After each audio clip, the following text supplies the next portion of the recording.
নমস্কাৰ সকলোকে ভিডিঅ'টোলৈ স্বাগতম জনাইছো। মোৰ নাম লক্ষীপ্ৰাণ শইকীয়া। তো আপোনালোক প্ৰায় সকলোৱে মোক চিনি পায়। মই এটা ডাইৰেক্ট সেলিং ব্যৱসায়ৰ লগত জড়িত। আজি কিছু বছৰৰ পৰা মই এইটো কাম কৰি আছো। আৰু আজি ভিডিঅ'টো বনাইছো কাৰণ মই এটা নতুন যাত্ৰা আৰম্ভ কৰিব বিচাৰিছো। এটা ডিজিটেল যাত্ৰা মই আৰম্ভ কৰিব বিচাৰিছো আপোনালোক সকলোৰে লগত। আৰু মই কিয় এই যাত্ৰা আৰম্ভ কৰিব বিচাৰিছো তাৰ মূল কাৰণ হ'ল যে আমাৰ অসমত বিশেষকে বহুত এনেকুৱা ব্যক্তি আছে যিসকল ব্যক্তিয়ে কিছুমান নলেজ কিছুমান ইনফৰমেশ্যনৰ পৰা বহুত আঁতৰত। আমি সকলোৱে ছ'চিয়েল মিডিয়া ব্যৱহাৰ কৰোঁ, কিন্তু ছ'চিয়েল মিডিয়াত আমি যিখিনি বস্তু নলেজৰ কাৰণে ব্যৱহাৰ কৰিব লাগে আমি সাধাৰণতে পোৱা দেখা নাযায়। আমি যিবিলাক অনলি এণ্টাৰটেইনমেণ্ট সাধাৰণতে পোৱা দেখা যায়।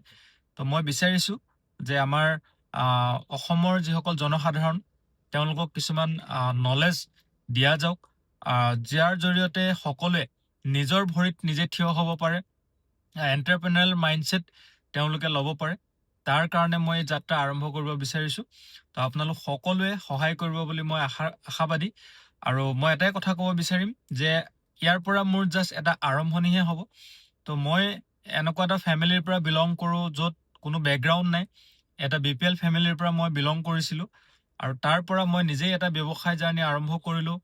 আৰু বৰ্তমান সকলোখিনি নিজাববীয়াকৈ কৰিব পৰা হৈছোহি।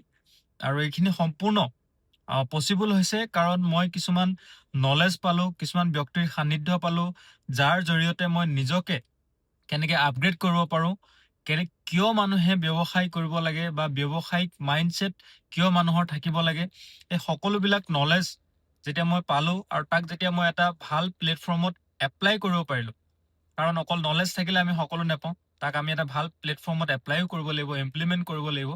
আৰু সকলোখিনি কৰি আজি মই নিজৰ ভৰিত নিজে থিয় হ'ব পৰা হ'লোঁ। আৰু সৰুকৈ কিবা কিবি এচিভমেণ্ট মই লৈছোঁ, বহুত ডাঙৰ এচিভমেণ্ট মই কৰা নাই।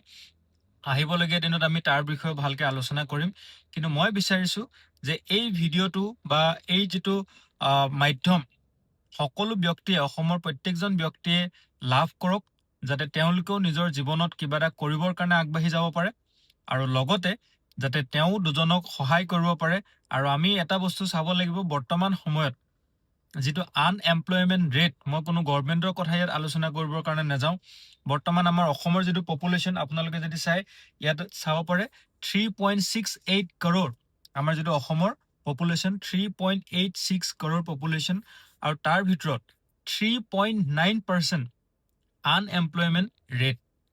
যদি আপুনি কেলকুলেশ্যন কৰে অলমষ্ট 14 lakhs এণ্ড এবভ